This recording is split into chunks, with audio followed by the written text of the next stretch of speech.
Hello everybody, welcome to Gregsbeerreviews. Let's go see what's in the fridge today.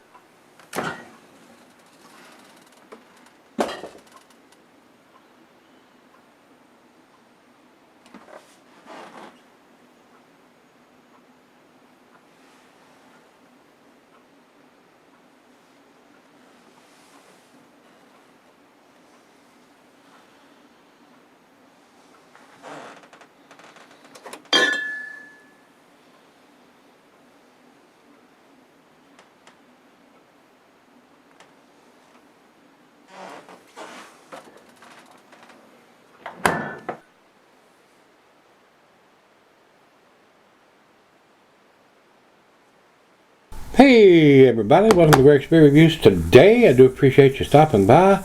Look at this big bottle. I'm hoping this is going to be a big treat. This is Surly Brewing's Darkness, Lord of Darkness, and there's several different names. Some of them call it Darkness, some of it Lord of Darkness. ABVs are off the chart. Was hoping to find the ABVs range from 9% up to 15% on some of these beers. The red wax, they've done it twice, back in 2004, and then conflicting reports of 2012 and 2013 having red wax. So, I mean, it was virtually spent 30 minutes trying to figure out what the hell I had. And different sites have different information and different ABVs, so Lord have mercy, why is it so complicated? So what I'm basing all this on, I went to Surly's site and they have a picture of this bottle with this same thing, because they do a different graphic for each year's, and it's got this one listed as the 2013 edition with the red wax here on it. This is a 12%er according to Surly. I've got different things. Untapped has it at 9.9% with the same picture on it. So I don't know, guys. I don't have any idea what the ABV on it. They need to put that on the frickin' bottle. But this is a silk screen bottle they printed up, but they do a different picture on each bottle. So why not put the ABV on the label so you don't have to worry about what ABV it is or what year it is. Put it on the bottle. I mean, come on, guys. This is an Imperial Stout, and I'm going based with what Surly's saying, not what Untapped says or not what Beer Advocate says. I'm going by what Surly says, and they have the right picture for this bottle, and they're telling me it's a 2013 edition. So let me jump over to that and give you more information. They're saying it's a 12%, and it has that picture on their site. Hops are Warrior, Amarillo, and Simcoe. Malt is two-row, Golden Promise, Aromatic, Chocolate Black, 50/60, Special B, Roasted Barley, Oats, Brewers, Crystal, and DME. Yeast is English Ale. It doesn't tell us what the IBUs are, even on their site. And basically, that's all they're telling us. So I'm going with what they're telling me on surlybrewing.com's website, and it's showing red wax colored with this image of whatever it's supposed to be, some kind of demon, and Untapped has it listed as a 2013 also, but they have the ABV wrong, according to what Surly's telling me. And when I go over to Beer Advocate, the Beer Advocate's saying it is a 10.3%. So I don't know, and the picture they have is not what the picture of this bottle is, so I don't know, guys.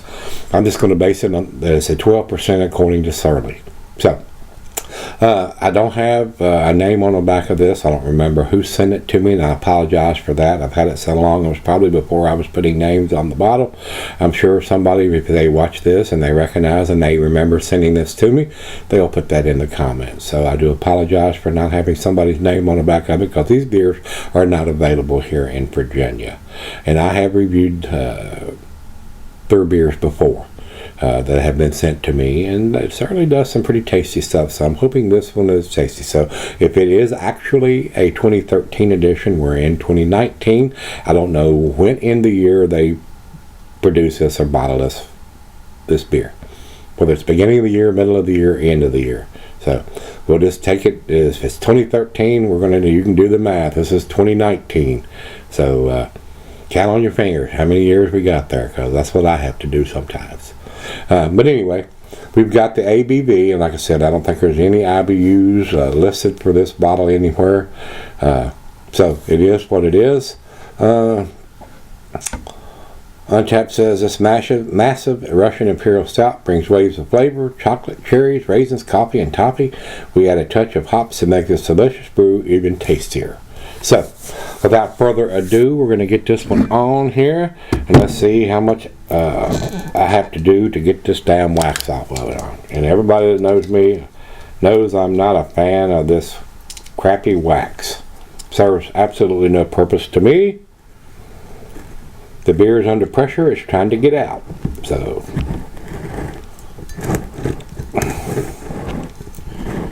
if you don't mind spending 5 minutes trying to get the damn wax off the bottle so you can open it up, more power to you. I am not a fan of wax on a beer bottle.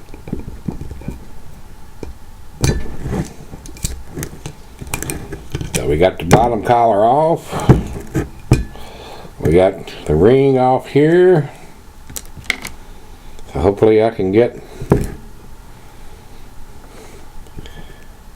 the opener up underneath there. We shall see. So let's see if we can.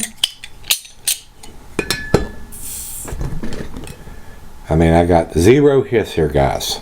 Absolutely none. So is it flat? Is it still under pressure, even with the wax on it? Let's go down the center and see what we have.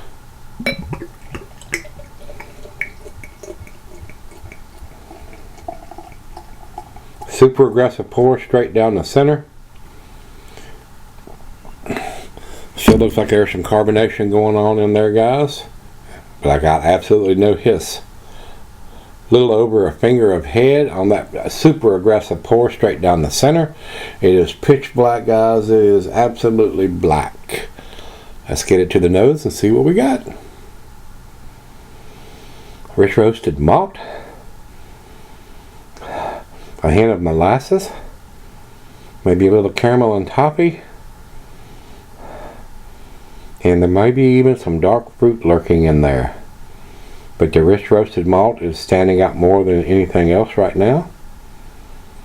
Smells pretty good. There might be a hint of a little bit of cherries in there. Well, let's give it a taste and see what we got. Cheers.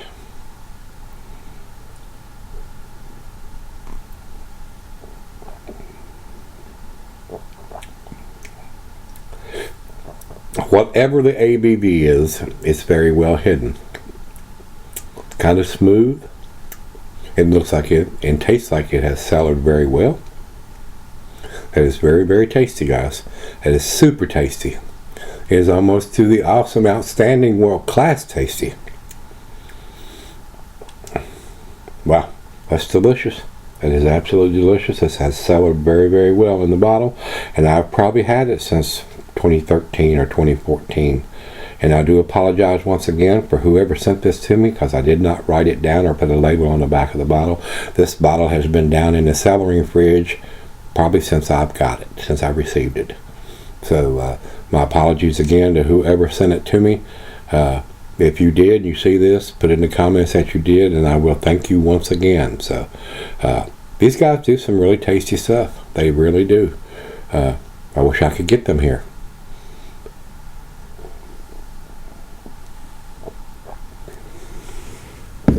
The only way I could say this could possibly be any better would be put it in some kind of barrel, rum, bourbon, to kick it up just a notch or two. But it's still very, very tasty, very, very pleasant, very easy to drink for a pretty big alcohol beer. Because like I said, I'm going with what Surly's saying, and they're saying it's 12%. I just wish they would put that on the bottle, since they're not going to use that bottle over again ever.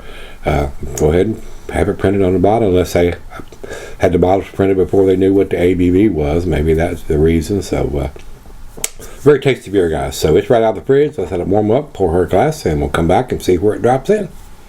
Alright guys, I'm back. Got this a little up here. Been sitting on about 45 minutes or so. awesome lacing effect on the glass. It's an awesome beer, guys. It is a very, very, very tasty beer. This is a world-class beer, guys. It is. Whether you drink it fresh or you decide to cellar it, it does very well both ways. Might be a little on the hot side fresh, being, I think the new ones are like 15%. That is a big beer. That is a monster beer, and hopefully if you are able to buy their beers where you're at, or you have somebody send you one, that's a beer you need to drink at home, guys, or have a designated driver. If you drink one of these beers, it's enough to get a DUI in the state of Virginia. So drink responsibly. I don't see you get hurt or hurt any innocent people or children. When you're drinking these magnitude of beers, 12%, 15%, one beer is enough. So just remember that, and try to remember that if you're out drinking something like this. None of the bars or brew pubs around here has this, because this beer is not available here in Virginia. This part of Virginia anyway. I don't know about other parts of Virginia, but I don't think the distribution for these guys is that big. They've been in business for a long time, so I don't know if they've ever expanded or done anything where they can produce more and send them to different states or whatever, but they're not available here. I've never seen one of these here. So with that being said, I think it's an awesome beer. I think it's a world-class beer, guys. It is. It is super tasty, and for a 12%er, according to what Surly says, alcohol's fairly well hidden now that it's cellared, as long as I've had this one. So let's see the final chug on this one.